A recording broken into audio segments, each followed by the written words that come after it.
Ibang balita, gustong ipa-impeach ng Duterte Youth Party List si Pangulong Bongbong Marcos kaugnay ng pagpaparesto ng ICC kay dating Pangulong Rodrigo Duterte. Pero bigo ang grupo na maisampa reklamo ngayong araw. Live mula sa Batasang Pambansa, nasa frontline balitang yan si Marian Enriquez. Marian, bakit hindi natuloy ang filing ng impeachment complaint? Yes, Jiggy, nauwi nga sa wala yung plano sanang paghahain ng Duterte Youth Party List ng unang impeachment complaint laban kay Pangulong Bongbong Marcos. Kasalasan kasi yung House Secretary General yung dapat natatanggap nitong reklamo pero wala siya sa kanyang opisina.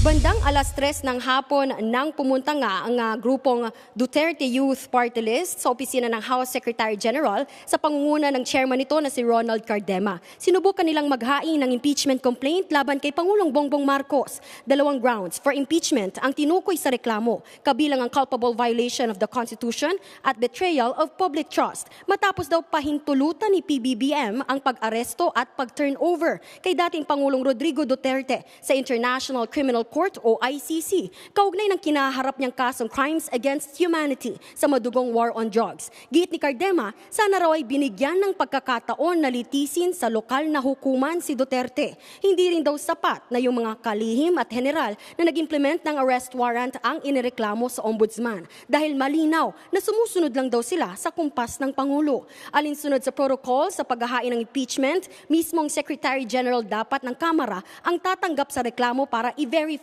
at saka i-refer ito sa opisina ng House Speaker. Yun nga lang, hindi pa formal na naisampa ni Cardema ang impeachment complaint dahil may strategic planning daw ang opisina ng SecGen mula May 6 hanggang May 8. Tayong mga buhay na Pilipino ang pinagbabasihan ng soberanya. Kaya nung sinurrender mo ang isang Pilipino sa mga dayuhan, nung araw na yon, March 11, sinurrender mo ang soberanya ng bansa. So, yun ang culpable violation of the Constitution.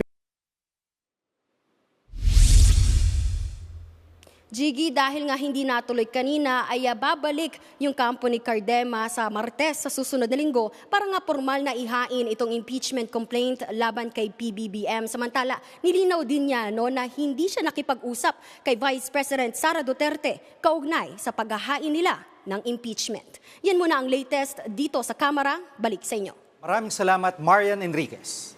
Mga kapatid, Jiggy Manikad po, iba na ang may alam at may pakialam sa panahon ngayon. Para sa konkreto, kumpleto at komprehensibong balitaan sa Frontline, mag-follow at mag-subscribe sa social media pages ng News 5.